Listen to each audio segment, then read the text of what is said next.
Hello everyone, welcome to Karthikeya IAS Academy. Let's see the current affairs. The topics which we are going to discuss today are Helena and Dhruvastra. ఈ names ఎప్పుడైతే మన క్వశ్చన్స్లో వస్తాయో first we have to know what these names actually are. Okay, ఎందుకంటే చూడండి మనకి కొన్ని natural disasters ఉంటాయి, వాటికి రకరకాల పేర్లు పెడతారు సైక్లోన్స్కి.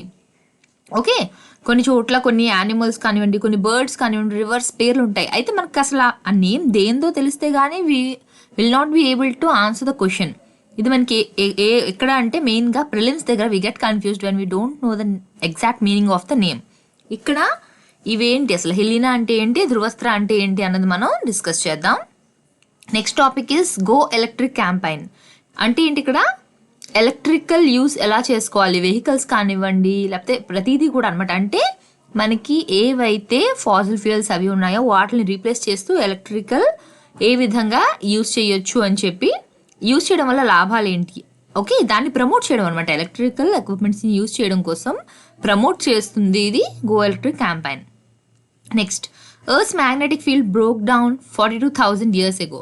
యాజ్ వి ఆల్ నో, మన మ్యాగ్నెటిక్ ఫీల్డ్ ఏదైతే ఉందో అది ఎప్పుడు ఒకే విధంగా ఉండదు, ఎప్పటికప్పుడు అది రివర్స్ అవుతూ ఉంటుందన్నమాట. సో అది ఎప్పుడు ఏం జరిగింది, 42,000 years బ్యాక్ ఏం జరిగింది, దానివల్ల అయిన ఎఫెక్ట్స్ ఏంటి అన్నది మనం ఈ ఆర్టికల్లో డిస్కస్ చేస్తాం. Next, China backs India hosting this year BRICS summit. BRICS summit ఏదైతే ఉందో దాన్ని హోస్ట్ ఎవరు చేస్తున్నారు, ఇయర్ ఇండియా హోస్ట్ చేస్తుంది. And who is supporting that, China. So ఇది ఏ కాంటెక్స్ట్లోని టాపిక్ వచ్చింది మనకి అనేది, అసలు బ్రిక్స్ అంటే ఏంటి అన్నది మనం డిస్కస్ చేద్దాం ఇవాళ క్లాస్లో. Next, NASA's perseverance rover makes historic landing on Mars. మనం ఇది లాస్ట్ క్లాసెస్లో ఆల్రెడీ తెలుసుకున్నాం కదా. 3 countries మార్స్ మీదకి రోవర్స్ని పంపిస్తున్నాయని చెప్పి, ఎవరెవరు, యుఏఈ ఒకటి, చైనా ఒకటి, లాస్ట్ పంపింది ఎవరు, నాసా. ఓకే, ఈ 3 కూడా ఫిబ్రవరిలోనే పంపించాయి. అయితే యాక్చువల్గా పర్సెవరెన్స్ అంటే మీనింగ్ ఏంటి, జనరల్గా ఎన్ని డిఫికల్టీస్ వచ్చినా కూడా ఆగకుండా కంటిన్యూ అయ్యేది. అంటే ఎంత వచ్చినా స్ట్రైవ్ చేస్తూ సక్సెస్ అయ్యడానికి, రీచ్ అవ్వడానికి ట్రై చేస్తారు కదా, ఎన్ని డిఫికల్టీస్ వచ్చినా. దాని మీనింగ్ అనమాట పర్సెవరెన్స్ అంటే, పర్సిస్టెంట్గా వర్క్ చేయడం అని.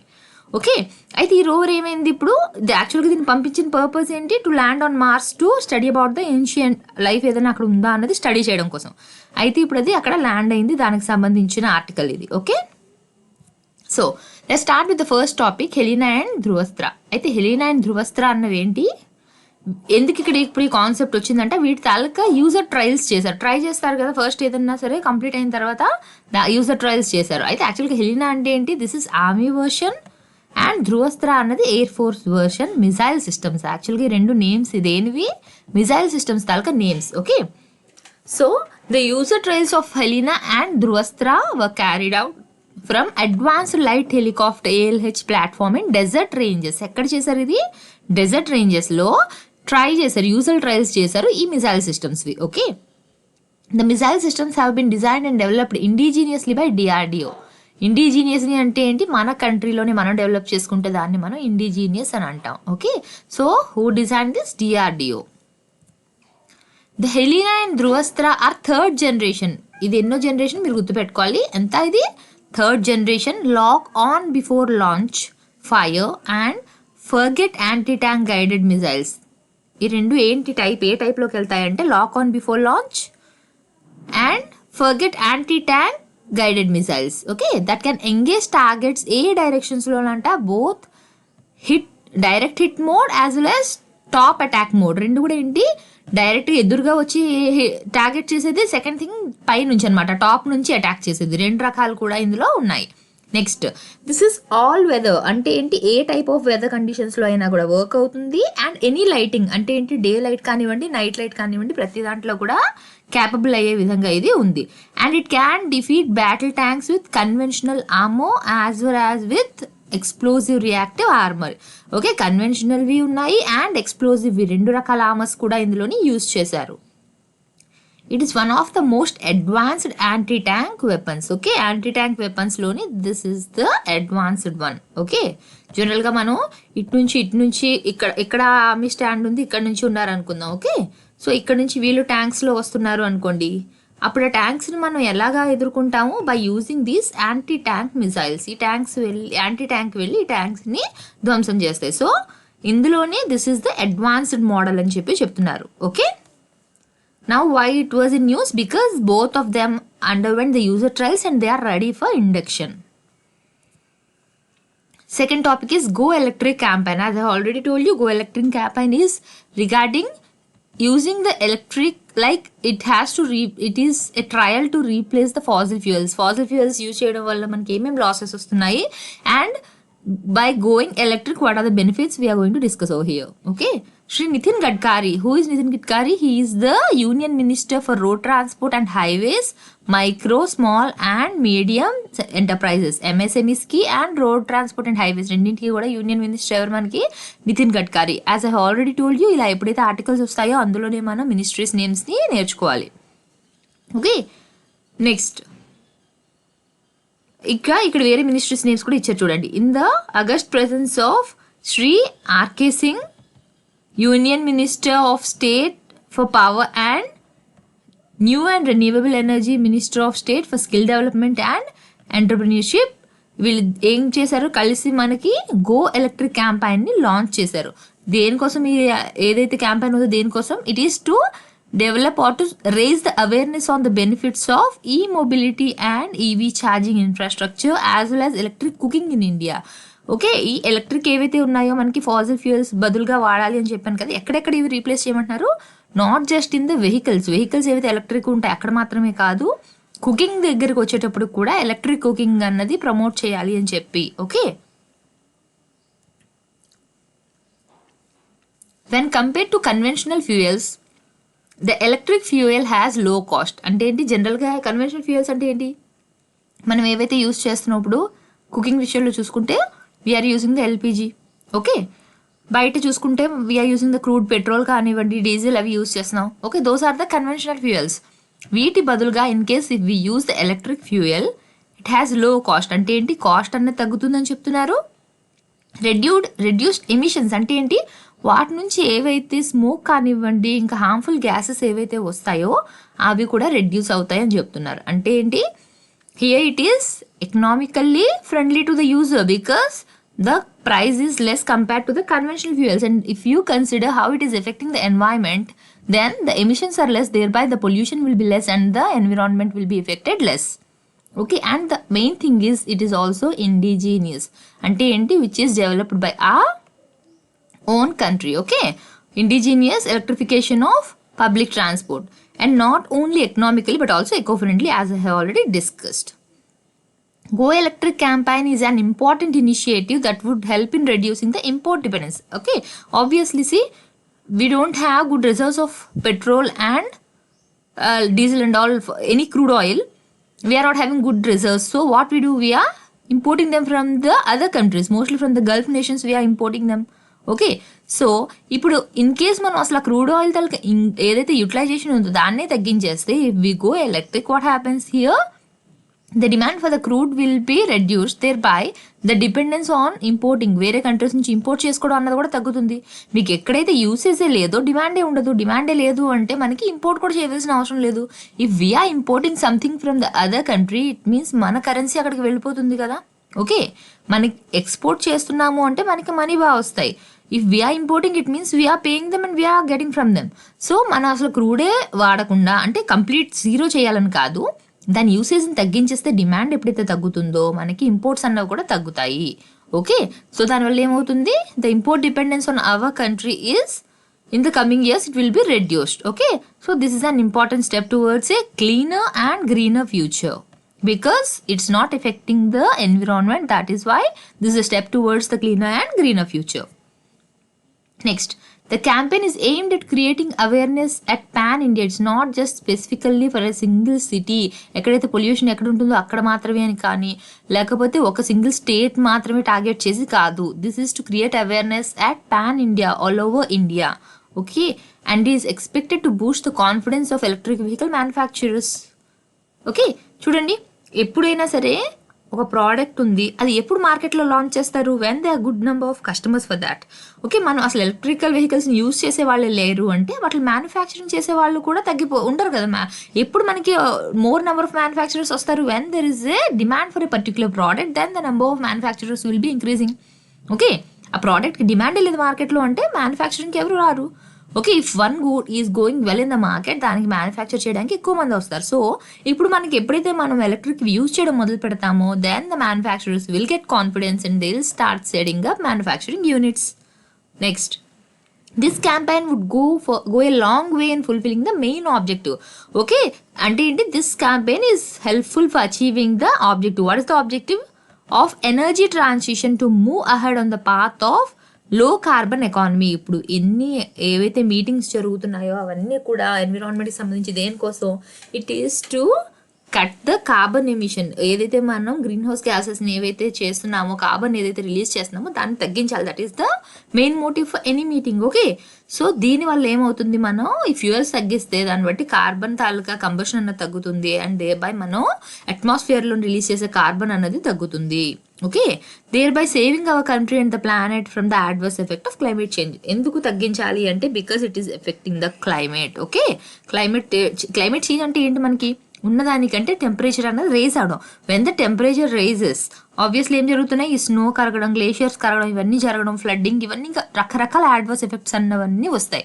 సో అవన్నీ తగ్గించాలంటే we have to keep in control the emission of the carbon. Okay, so if we have to control it, we have to see an alternative method which is eco friendly. So here they are suggesting the best way is to go electric. Okay, it will also help in reducing the country's dependence on other countries. As we have already discussed, మన energy needs కోసం మనం వేరే countries మీద depend అవుతున్నాం. ఇప్పుడు మనకి చాలా imports అనేవి దేని మీద, మెయిన్గా ఈ క్రూడ్ ఆయిల్ ఏదైతే ఉంటుందో వాటిని మనం ఇంపోర్ట్ చేసుకుంటున్నాము. అంటే majority of our imports going to that. So మనం దానికి ఆల్టర్నేటివ్గా మనమే ప్రొడ్యూస్ చేసుకోగలిగితే ఇఫ్ వి గో ఎలక్ట్రిక్ ఏమవుతుంది, దానివల్ల మనకి ఆ డిపెండెన్స్ అన్నది తగ్గుతుంది. Next, the event launch should also witness the unveiling of go electric logo. ఇంకా ఏంటి, గో ఎలక్ట్రిక్ లోగో అని కూడా లాంచ్ చేశారు. ఓకే, విచ్ డెపిక్ట్స్ ఏంటి actual what is the meaning of the logo for Go Electric. ఏదైతే logo ఉందో అది ఏంటంటే what does it say, it depicts the evolution of E mobility ecosystem. Okay, next, electric fuel is an major alternative for fossil fuels. Nitin Gadkari మనకి ఏం చెప్పారు, it is a major alternative for fossil fuels which have an import bill of 8 lakh crore. మనం ఎంత import చేసుకుంటున్నామంట, fossil ఫ్యూయల్స్ని 8 lakh crore మనం import చేసుకుంటున్నాం. Bureau of energy efficiency, BEE అంటే ఏంటి, bureau of energy efficiency. It comes under the ministry of power. It has mandated to undertake an awareness drive అన్నది తీసుకురావాలి అని చెప్పి ఒక మ్యాండేటరీగా పెట్టారు. దేనికోసం అవేర్నెస్ డ్రైవ్ అంటే ఫర్ ప్రమోటింగ్ పబ్లిక్ ఛార్జింగ్, ఈ mobility and it's ecosystem. Okay, ఈ మూడు కూడా ప్రమోట్ చేయడం కోసం అని చెప్పి వాళ్ళు అవేర్నెస్ని క్రియేట్ చేయాలని చూస్తున్నారు. To implement the go electric campaign at national and state level. అంటే ఏంటి, ఏదో ఓన్లీ పైన సెంటర్ దగ్గర కానీ ఎక్కడైనా ఒక డెసిషన్ తీసుకుంటే అది సరిపోదు. Every state has to implement this, every state has to promote this. Only సెంటర్లో మాత్రమే you have to go electric and you can reduce అని చెప్తే అయిపోదు కదా.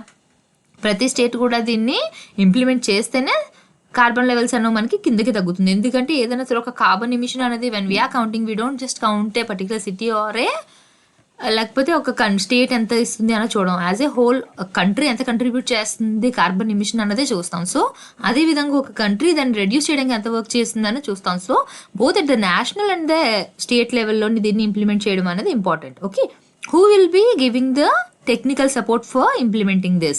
BEE will be giving the technical support to the state designated agencies. Okay, as a central nodal agency, BEE is a central nodal agency. It will provide content and details to the state designated agencies and the partners to ensure uniformity of information. ఏదైతే information ఉందో అది ఒక్కొక్కరి దగ్గర ఒక్కొక్కటి ఉండకూడదు, అందరికీ pass అయ్యే information same ఒకటే యూనిఫామ్గా పాస్ అవ్వాలి regarding this go electric. Okay, the other topic is Earth's magnetic field broke down 42,000 years ago. ఇది మనకి ఎన్వైరన్మెంట్కి సంబంధించిన ఆర్టికల్. ఓకే, ఇన్ ఈవెన్ జియోగ్రఫీలో కూడా you can take it because this is related to magnetic field of the earth, so it may even come under Geography. The world experienced a few centuries of apocalyptic conditions 42,000 years ago. Triggered by a reversal of the దేని వల్ల ఈ situations వచ్చాయంట, because the earth's magnetic poles are reversed. Combined with changes in the sun's behaviour. 2 reasons. ఒకటేంటి earth తాలూకు magnetic poles ఏవైతే ఉన్నాయో అది reverse అవడం. సెకండ్ థింగ్ ఏంటి, సన్ తాలూకు బిహేవియర్లో కూడా చేంజెస్ రావడం. ఈ రెండింటికి వల్ల ఏమి రిలేటెడ్గా ఎర్త్లో వచ్చిన చేంజెస్ ఏంటి, ఎర్త్ తాలూకు ఎన్వైరన్మెంట్లో వచ్చిన చేంజెస్ ఏంటి అన్నది మనం చూద్దాం. This major geomagnetic reversal triggered A series of dramatic events. చాలా ఈవెంట్స్ అన్నవి ఎర్త్ మీద జరిగాయి, బికాజ్ కొన్ని డిస్ట్రక్షన్స్ కూడా జరిగాయి because of this reversal. Okay, ఏమేమి చేంజెస్ వచ్చాయో చూద్దాం. The ozone layer was destroyed, electrical storms raised across the tropics, solar winds generated spectacular light shows, Arctic air poured across North America, ice sheets and glaciers surged, and weather patterns shifted violently. ఇవన్నీ ఏంటంటే ఏ రకమైన వచ్చాయి because of the reversal of the magnetic pole and the change in the behaviour of the sun అన్నది వాళ్ళు mention చేశారు. Okay, చాలా changes వచ్చేసేసరికి ozone layer ఏదైతే ఉందో అది డిస్ట్రాయ్ అయింది అన్నారు, ఎలక్ట్రికల్ స్టార్మ్స్ వచ్చాయని చెప్పారు. ఓకే, ఇవన్నీ కూడా ఏంటి అంటే it's didn't just affected A particular area on the earth. మనకి పోల్స్ దగ్గర నుంచి ఈక్వేటర్ వరకు మొత్తం అంతా కూడా ఎఫెక్ట్ అయింది. ఎర్త్లో మనకి అట్మాస్ఫియర్లో ఉన్న ఓజోన్ ఏదైతే ఉందో ఆ ఓజోన్ లేయర్ కూడా మనకి డిస్ట్రాయ్ అయింది. ఓజోన్ లేయర్ జనరల్గా మనకి దేనికి ప్రొటెక్ట్ చేస్తుంది, సన్ నుంచి ఏవైతే యూవీ రేస్ ఉంటాయో అవి డైరెక్ట్గా ఎర్త్ మీద పడితే వీ కెనాట్ సర్వైవ్, ఆ టెంపరేచర్ అనేది చాలా హైగా ఉంటుంది. సో ఈ ఓజోన్ లేయర్ ఏం చేస్తుంది మనకి ఇక్కడ, ఓజోన్ అంటే ఏంటి, O3. Okay, what it will be doing, it will be filtering the UV race. ఏదైతే యూవీ రేస్ డైరెక్ట్గా ఎర్త్ మీదకి వస్తున్నాయో వాటిని ఫిల్టర్ చేసి హార్మ్ఫుల్ యూవీ రేస్ని కట్ చేసి మనకి చాలా తక్కువ రేస్ని మాత్రమే ఎర్త్ మీదకి పంపిస్తుంది, which is suitable for the survival of the humans and all other ఏవైతే ప్లానెట్ మీద ఉన్నాయో అన్ని లివింగ్ థింగ్స్కి కూడా సూటబుల్గా ఉన్న కండిషన్స్ ఉన్నాయి అంటే that's because of the filtration of the UV rays which are directly coming from the sun. Life on earth was exposed to intense ultraviolet light. Okay, కానీ ఇక్కడ ఏం జరిగింది మనకి, the ozone layer was destroyed when the magnetic poles were reversed. So because of that ఏమైంది, earth మీద ఏవైతే life ఉందో all that was exposed to ultraviolet light. It's not just it has affected only the humans, చెట్లు కానివ్వండి రకరకాలవన్నీ కూడా మనకి effect అయ్యాయి. So what happened there, Neanderthals మన ఎర్లీ హ్యూమన్స్ ఎవరైతే ఉండేవారో వాళ్ళల్లోని ఒకరు ఏంటి Neanderthals and giant animals known as megafauna. అంటే ఏంటి, పెద్ద పెద్ద యానిమల్స్ ఏవైతే ఉండేవో అవన్నీ కూడా ఏమైంది, దే వెంట్ ఎక్స్టింక్ట్. ఎక్స్టింక్ట్స్ అంటే they are no more. Okay, ఎక్కడ కూడా మనకు అవి లేవు ఇప్పుడు, they are not existing. While modern humans sought protection in caves. తర్వాత ఇట్స్ నాట్ లైక్ ఒక్క రోజులోనే, అంటే ఈ రోజు ఇలాగా ఓజోన్ది మనకి ఎఫెక్ట్ అయింది సో ఎర్త్ అంతా ఒకే రోజులో ఎఫెక్ట్ అయిపోయింది కాదు కదా, the effect was for years long. Okay, అయితే ఆ ఎఫెక్ట్ మరి మోడర్న్ మ్యాన్ మీద లేదా అంటే yeah modern man also had that effect but he took protection in the కేవ్స్లో వాళ్ళు ఉండేవాళ్ళు కాబట్టి వాళ్ళకంతా ఎఫెక్ట్ అనేది అవ్వలేదు. They use to protect themselves. Next అయితే ఇప్పుడు దీన్ని మనం దేంతో స్టడీ చేశారు యాక్చువల్గా అంటే ఏన్షియంట్ ట్రీస్ని యూజ్ చేసి స్టడీ చేస్తున్నారు అనమాట. Okay, ancient trees analysed ancient New Zealand Carey trees. ఏం ట్రీస్ తీసుకున్నారు, kauri trees from New Zealand. They were taken for the study and they have analyzed using them.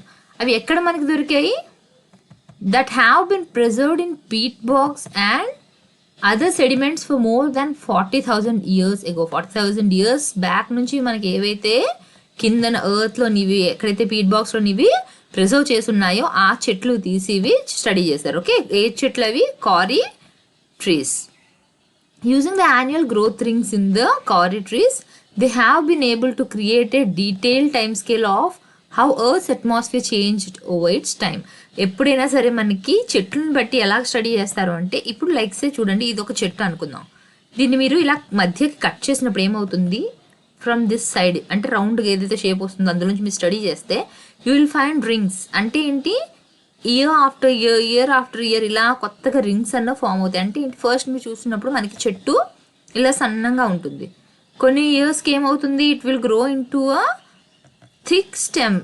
ఏమవుతుంది, దీని చుట్టూ ట్రంక్ చుట్టూ మనకి ఇలాగా కొత్త లేయర్స్ ఫామ్ అవుతూ అది అలా లావుగా పెరుగుతుంది. సో మీరు చెట్టుని ఎప్పుడైతే క్రాస్ చేస్తారో ఇలా క్రాస్ సెక్షన్ చేసినప్పుడు ఏమవుతుంది, here you will find rings. Based on the rings people decide how old the tree is. Okay, so now they are studying the rings of this trees. ఏ ట్రీని study చేస్తున్నారు, kauri ట్రీని study చేస్తున్నారు. Okay, The trees revealed a prolonged spike in atmospheric radiocarbon levels. Radiocarbon levels ఏవైతే ఉన్నాయో because of the reversal of this magnetic field అంటే north pole switch అవడం అంటే ఏంటి, నార్త్ పోల్ వైపు సౌత్ పోల్ వైపు నార్త్ పోల్ అనమాట, అలా స్విచ్ అవ్వింది. దానివల్ల ఈ ట్రీని యూజ్ చేస్తూ అక్కడ రేడియో కార్బన్ లెవెల్స్ ఎలా ఉన్నాయి అవన్నీ కూడా స్టడీ చేస్తున్నారు. ఓకే, యాక్చువల్గా ఈ అనాలిసిస్ అనేది ఎందుకు అన్నది కూడా మనం చూద్దాం. Okay, this help them to learn more about the conditions over there when the magnetic poles were reversed. Pole migration. Most dramatic of those pole migrations took place some 42,000 years back. Okay, మనకి ఈ pole migration ఏదైతే చాలా డ్రాస్టిక్గా జరిగిందో అది ఎప్పుడు జరిగింది, 42,000 years back జరిగింది. దీనికి ఇంకొక పేరు, it is also known as the last chance excursion. మీకు ఈ వర్డ్స్ ఈ టర్మినాలజీస్ అడుగుతారు. ఇంత మొత్తం నేను ఇప్పటివరకు ఏదైతే మ్యాటర్ చెప్పానో then ever ask you in directly way like magnetic pole migration అంటే ఏంటి, అది ఎప్పుడు జరిగింది, అవేమి అడగరు. మీకు ఇది లాస్ట్ ఛాన్స్ ఎక్స్కర్షన్ ఉందంటే ఇలాంటి టర్మ్స్ని వాళ్ళు యూజ్ చేస్తారు. If you don't know these terms, even if you know the whole concept, it's of no use. Okay, so ఇలా మ్యాగ్నెటిక్ పోల్ మైగ్రేషన్ ఏదైతే మనకు 42,000 years బ్యాక్ జరిగిందో దాని పేరేంటి, last chance excursion. Named after the village where it was discovered in the French Massif Central. French Massif సెంట్రల్లో ఉండే village నేమ్నే దీనికి పెట్టారు. The last chance excursion has been recognized around the world including most recently in Tasmania. ఇది only కొన్ని ఇలా magnetic ఇది ఏదైతే జరిగిందో ఓన్లీ పర్టికులర్ ప్లేస్లో ఎర్త్లోని ఇక్కడొక దగ్గర స్టడీ చేశారా అంటే no, all over the world they have studied about this. రీసెంట్గా ఎక్కడ స్టడీ చేశారు అంటే తస్మానియాలోని ఇంకా ఆస్ట్రేలియాలోని. But up until now, it has not been clear whether such magnetic changes had any impacts on climate and life on planet. ఇప్పటివరకు ఏం clear అవ్వలేదంట.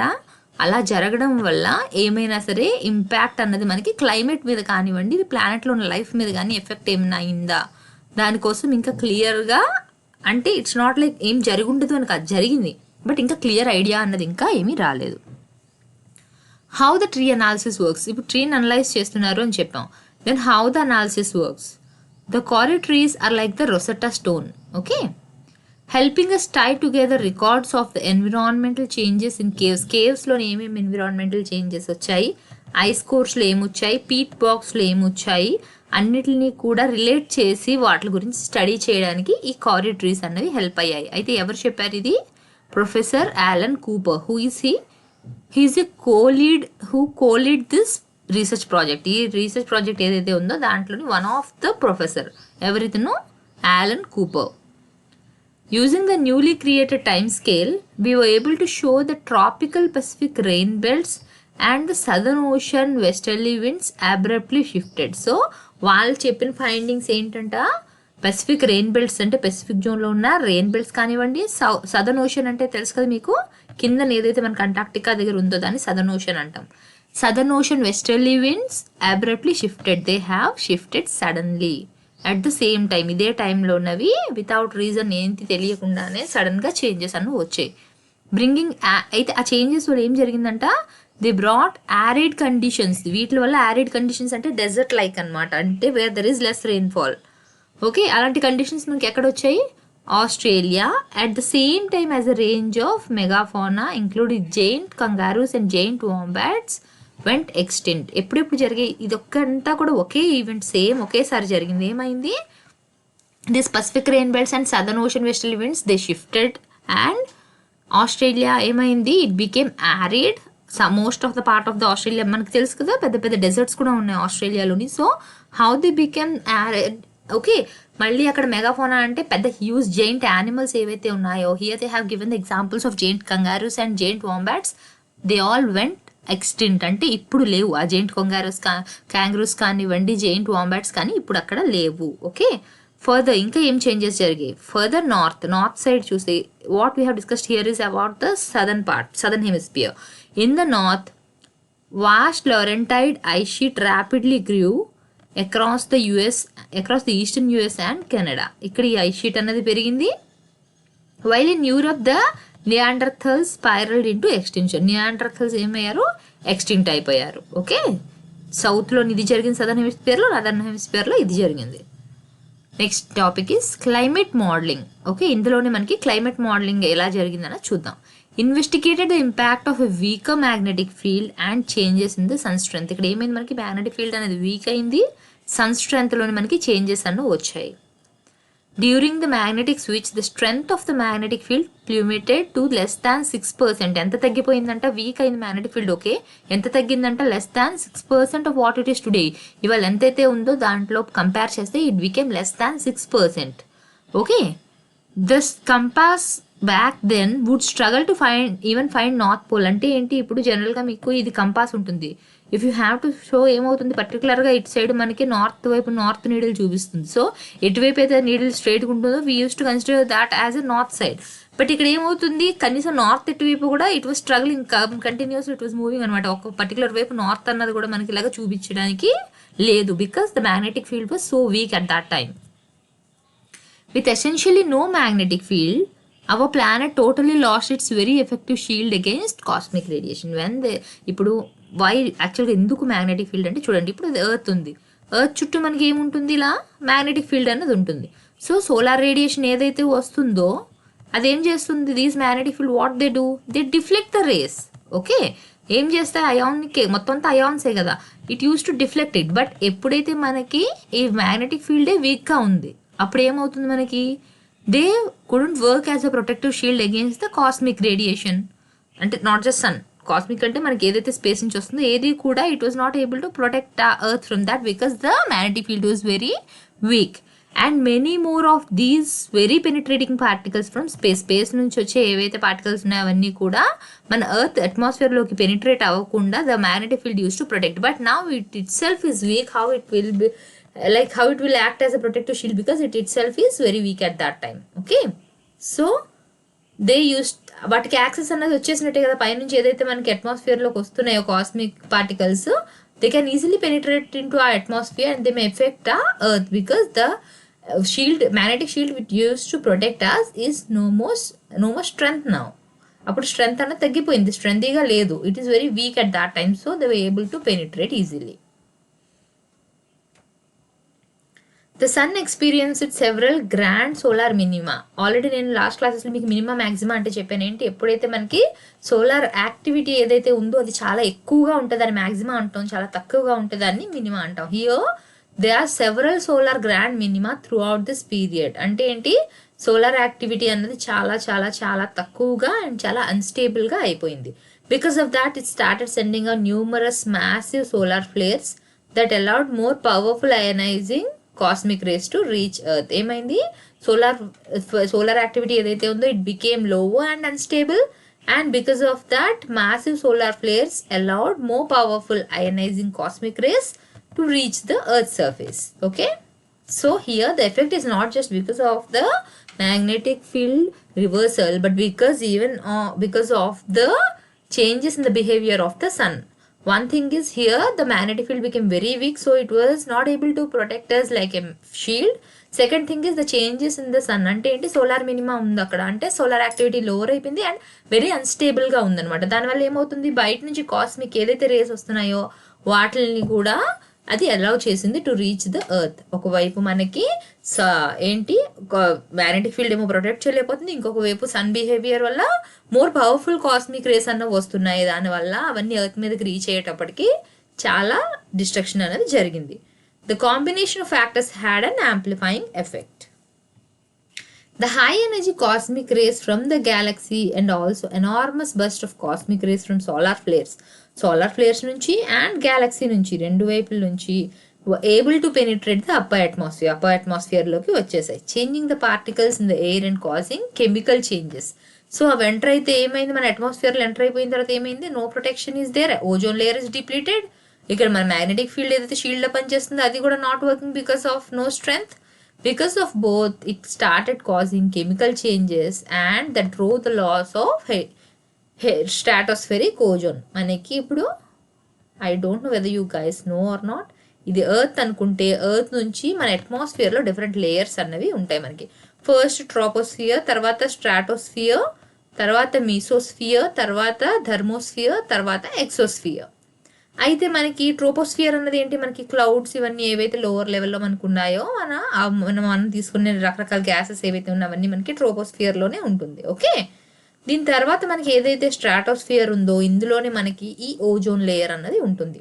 Okay, next to that will have mesosphere and all, ఎక్కడైతే మనకి rockets వెళ్ళడం, satellites ఇవన్నీ ఈ లేయర్స్లోకి వెళ్తుంది.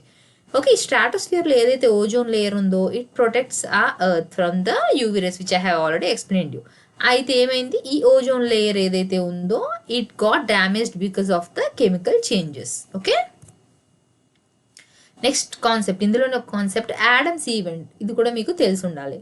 Because of the coincidence of seemingly random cosmic events and extreme environment changes, ఏమవుతుంది, ఒకవైపు మనకి కాస్మిక్ రేస్ అన్నవి పవర్ఫుల్వి, they are entering in to the Earth's atmosphere and they are affecting it. And the other thing is the lot of environmental changes around the world. ఎప్పుడు మనకి రెండు జరిగాయి, 42,000 years ago. ఈ పీరియడ్ మనం ఏమంటాం, Adams event అని చెప్పి అంటాం. Okay, so whenever you get something to write about Adam's event, you have to remember about this 42 years ago, because this is the period where there are major changes occurred in our environment on the earth. A tribute to the great science fiction writer Douglas Adams. ఎందుకు ఈ Adams event అనే పేరు ఎక్కడి నుంచి వచ్చింది, ఇక్కడ ఒక fiction writer ఎవరు మనకి, డాగ్లస్ యాడమ్స్, ఆయన పేరు మీదే మనకి యాడమ్స్ ఈవెంట్ అన్నది పెట్టారు. ఆయన ప్రకారం ఏంటంటే the secret of the nature is in 42 number అని చెప్పారనమాట. So what is the secret, it was all around 42,000 years back ఏవైతే జరిగిందో because of that consequences only all the changes had happen అన్నట్టు. ఓకే, ఆయన రాసిన ఇంకొక బుక్ ఏంటి మనకి, హిచ్కికర్స్ గైడ్ టు ద గ్యాలక్సీ. ఇది ఏంటంటే కంప్లీట్గా మనకి గ్యాలక్సీకి సంబంధించి కానివ్వండి, ఏంటి వచ్చాయి చేంజెస్, ఇవన్నీ కూడా అందులో ఉంటాయి మనకి. Okay, next topic is China backs India.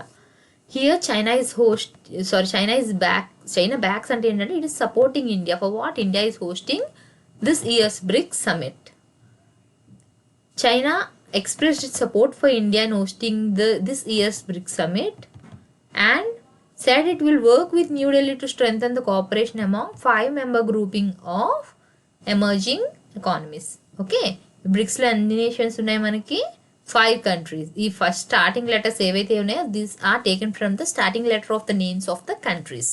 Okay, ఈ 5 countries ఏవైతే ఉన్నాయో వాటికి సంబంధించి they will be working together అని చెప్పింది. అయితే ఇది మనకి ఎప్పుడు వచ్చిందంటే ఈ రీసెంట్ డిసెంగేజ్మెంట్ ఏదైతే ప్రాసెస్ ఉందో ఇండియాది చైనాది, అది అయిన తర్వాత వచ్చింది. India has assumed the BRICS అంటే ఎవరెవరు, Brazil, Russia, India, China, South Africa. Okay, chairmanship for 2021 and is set to hold this year's summit. ఇది కూడా వర్చువల్గానే, it's not like all are going to meet, it's virtual meet. Okay, అయితే ఇక్కడ టాపిక్లో మనకి తెలిసింది ఒకటి ఏంటి, చైనా తాలూకా ఫారెన్ మినిస్ట్రీ ఎవరు, Wang Wenbin. Okay, so here India is hosting this event this year. China's announcement backing India to host the BRICS summit came as the armies of the two countries began disengagement, as I have already told you. దేనికోసం disengagement అనేది మనకి తెలుసు కదా, last year April నుంచి మనకి ఏదైతే stand of ఉందో దానికి ముందు ఎలా ఉండే సిచ్యువేషన్స్ అలా నార్మల్గా చేయడం కోసం అని చెప్పి this disengagement is started. Okay, military commanders of both the armies held the 10th round of talks. ఇప్పటికి ఎన్ని అయింది, 10 rounds ఆఫ్ టాక్స్ అయ్యింది on this issue. The 10th round of talks was held in Moldo Chushul border meeting point. Okay, ఇప్పుడు ఇది మనకి February 20 జరిగింది. అయితే bricks అంటే ఏంటి, బ్రిక్స్ ఈజ్ అన్ యాక్రోనిమ్ అంటే తెలుసు కదా, it's like a full form. Okay, Brazil, Russia, India, China and South Africa, ఈ 5 countries తాలూకా స్టార్టింగ్ లెటర్స్ తీసుకుని బ్రిక్స్ అనేది ఫామ్ చేశారు. Okay, who gave this name, ఎవరు చెప్పారు అంటే Goldman Sachs economist Jim O'Neill coin the term BRIC. Okay, ఆయన first ఏది కాయిన్ చేశారు, బ్రిక్ అనే కాయిన్ చేశారు, బ్రిక్స్ కాదు. బ్రిక్ అంటే ఏంటి, ఎస్ అన్నది ఫస్ట్ లేదు. What S stands for south Africa. First South Africa wasn't there, only the 4 countries were there, so it was named as BRIC first. South Africa ఎప్పుడు, ఇదంతా కూడా మనకి 2001లో. తర్వాత సౌత్ ఆఫ్రికా ఎప్పుడు జాయిన్ అయింది, 2010లో జాయిన్ అయింది. Remember, BRICS was not earlier BRICS, it was BRIC. తర్వాత 2010లో మనకి సౌత్ ఆఫ్రికా జాయిన్ అయింది. 4 out of 5 members are among the world's 10 largest countries. Countries తీసుకుంటే ఫస్ట్ టాప్ 10 countries ఏది తీసుకుంటే, like if you see first Russia, ఇలా ఒక్కొక్కటి చూసుకున్నాము అంటే అందులో ఫస్ట్ ఉన్న కంట్రీస్లోని టాప్ 10లో ఏ కంట్రీస్ ఉన్నాయి, all the 4 are in the top 10 countries except South Africa. South Africa చూసుకుంటే ఏంటి, ఏరియా వైజ్ కానివ్వండి, పాపులేషన్ వైజ్ చూసుకుంటే South Africa is the 24th country. Okay, ఇప్పుడు యాజ్ ఐ ఆల్రెడీ సాక్ చెప్తున్నప్పుడు ఎలా అయితే చెప్పిన అదే విధంగా మనం జస్ట్ ఒకసారి పాపులేషన్ ఎంత ఏరియా ఆక్యుపై చేస్తుందో చూద్దాం. The BRICS have a combined area of this is huge number. ఇన్ని స్క్వేర్ మైల్స్ ఉంది మనకి మొత్తం ఏరియా కలిపితే, అన్ని కంట్రీస్ కలిపితే, and an estimated total population of about 3.21 billion. Definitely the population will be high because China is there, India is there, both are populous countries, చాలా ఎక్కువ population ఉన్న కంట్రీస్. సో 3.21 బిలియన్ పాపులేషన్ ఉంది and about 26.65% of the world ల్యాండ్లో తీసుకుంటే, మొత్తం వరల్డ్లో ఉన్న ల్యాండ్లో తీసుకుంటే బ్రిక్స్ నేషన్స్ తాలూకు ల్యాండ్ ఎంత ఉంది, 26% ఉంది. అండ్ వరల్డ్ పాపులేషన్లో తీసుకుంటే 41%. It's like almost half of the population of the world మొత్తం పాపులేషన్లో ఆల్మోస్ట్ హాఫ్ ఉన్నట్టే చూడండి, 40% ఉందంట. Okay, next topic is NASA's perseverance rover makes historic landing on Mars. As planned సక్సెస్ఫుల్గా కూడా ల్యాండ్ అయ్యింది వెళ్ళి. మనం ఆల్రెడీ చెప్పాం కొన్ని ఎలా వెళ్తాయంటే we just go to orbit around the planet, few go to land and both orbit. Here it was sent to land and study the ancient life fossils ఏవైతే ఉంటాయో వాటి మీద బేస్ అయ్యి స్టడీ చేయడం కోసం దీన్ని పంపించారు. సో ఇట్ వాజ్ లైక్ ఏదైతే పంపించారో అది సక్సెస్ఫుల్గా ల్యాండ్ అయింది. ఇది ఎవరు పంపించారు మనకి, పర్సెవరెన్స్ అనేది నాసా వాళ్ళు. Okay, NASA science rover perseverance, the most advanced astrobiology laboratory ever sent to another world. అంటే ఇప్పుడు వరకు పంపించిన వాటిలో this is the most advanced one. Streaked through the Martian atmosphere and landed safely on the floor. ఎక్కడ already మనం discuss చేసాం దీనికోసం, ఎక్కడ వెళ్ళాలని చెప్పి ఒక క్రేటర్ మీద వెళ్ళి ల్యాండ్ అవ్వాలి అని చెప్పి అక్కడ ఉన్న సెడిమెంట్స్ ఏవైతే ఉన్నాయో అందులోంచి కొంచెం ఎక్స్ట్రాక్ట్ చేసి తీసుకొని వచ్చి దాన్ని కిందకి ఎర్త్ మీదకి వచ్చిన తర్వాత స్టడీ చేయడం కోసం. This is the purpose why it was sent. Okay, next the robotic vehicle sailed through space for nearly 7 months. ఎన్ని మంత్స్ పట్టింది ఇక్కడ నుంచి అది వెళ్ళడానికి? 7 months పట్టింది. And it has travelled distance of 293 million miles. Next, before piercing the Martian atmosphere, 12,000 miles per hour. What is the speed of that? 12,000 miles per hour it traveled to begin its approach to touch down the planet surface. Crater మీద వెళ్ళి అది land అవుతుందని చెప్పాను, దాని పేరేంటి? జిజారో. ఇది కూడా already మనం డిస్కస్ చేసాం. జిజారో క్రేటర్ మీద వెళ్ళి అది ల్యాండ్ అయింది. What is Jezero? It is a long vanished Martian lake bed. ఒకప్పుడు ఉండేది ఏంటి, పెద్ద లేక్ బెడ్ అనమాట. లేక్ బెడ్ అంటే లేక్ ఏదైతే ఉండి డ్రై అయిపోయిందో అది. What is the aim of sending this? It is to search the possible fossilised signs of microbes. ఒకప్పుడు ఉండి ఏవైతే లైఫ్ ఉంటే వాటి తాలూకా రిమైన్స్ ఏవైనా ఉంటే, ఓకే, వాటిని స్టడీ చేయడం, వాటిని తీసుకొని రావడం కోసం. Okay, flourished on the Mars. ఎప్పుడు ఉండొచ్చు అని అనుకుంటున్నారు? 3 billion years ago when the planet ఏదైతే ఉందో అది వామ్ అండ్ వెట్గా ఉన్నప్పుడు, అప్పుడు హాస్పిటల్ అంటే ఏంటి, లైఫ్ సర్వైవ్ అయ్యేలాగా సూటబుల్ కండిషన్స్ ఉన్న టైం ఎప్పుడంట? 3 billion years ago ఉండేది. సో అలాంటి టైంలో ఏమైనా సరే లైఫ్ ఉన్న ఛాన్స్ ఉందేమో అని చెప్పి, దాని ఫాసిల్స్ ఏమైనా ఉన్నాయేమో అని చెప్పి వాటిని సర్చ్ చేయడం కోసం దీన్ని పంపించారు. And 2 subsequent Mars missions are planned. దేనికోసం ఇంకా 2 మిషన్స్ ప్లాన్ చేస్తున్నారు? To retrieve the samples and return home to NASA in the next decade. Coming 10 yearsలోని వెళ్ళి ఏదైతే శాంపుల్స్ కలెక్ట్ చేసిందో వాటిని కలెక్ట్ చేసుకొని మళ్ళీ తిరిగి కింద ఎర్త్ మీదకి తీసుకురావడానికి. Search for ancient life. As we have discussed, it went there to search for the life ఏదైతే ఉందో అక్కడ. It is built on previous findings that liquid water once flowed on the Martian surface. ఒకప్పుడు water surface అన్నది అక్కడ ఉండేది. Okay, and that carbon and other minerals altered by water and consider purposes to the evolution of the life. Okay, carbon ఇంకా ఏవేవైతే materials ఉన్నాయో which altered by the water, they might have been the chances of survival of some life అని చెప్పి దాన్ని ఎలా అయింది అని study చేయడం కోసం. ఓకే, నెక్స్ట్ అయితే ఇది ఏదైతే పర్సెవరెన్స్ పేలోడ్ ఉందో అందులో ఏమేమి ఉన్నాయంట? It includes demonstration projects that could help pave way for eventual human exploration. Okay, దీని తర్వాత మళ్ళీ హ్యూమన్స్ వెళ్ళి మార్స్లో ఎక్స్ప్లోర్ చేసే విధంగా ఉండడానికి. ఇంకేంటి? It even includes device to convert the carbon dioxide in the Martian atmosphere into pure oxygen.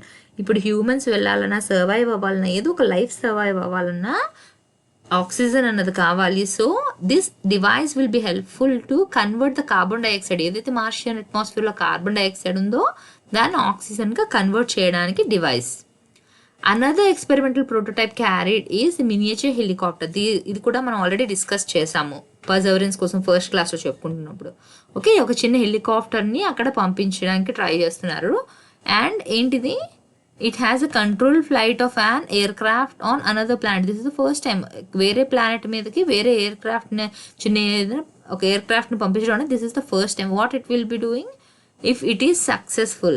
Okay, the helicopter could lead to low latitude aerial surveillance of the distant world. Okay, ఇప్పుడు మన earth చుట్టూ ఏదైనా తిరుగుతూ దాని గురించి study చేయడం వేరు. Here this is completely a different planet. There they are planning to leave this helicopter ఏం చేస్తుందో తిరుగుతూ ఏరియల్ సర్వేలెన్స్ అనేది చేస్తుంది అనమాట. Okay, next Perseverance immediate ప్రెడెసర్.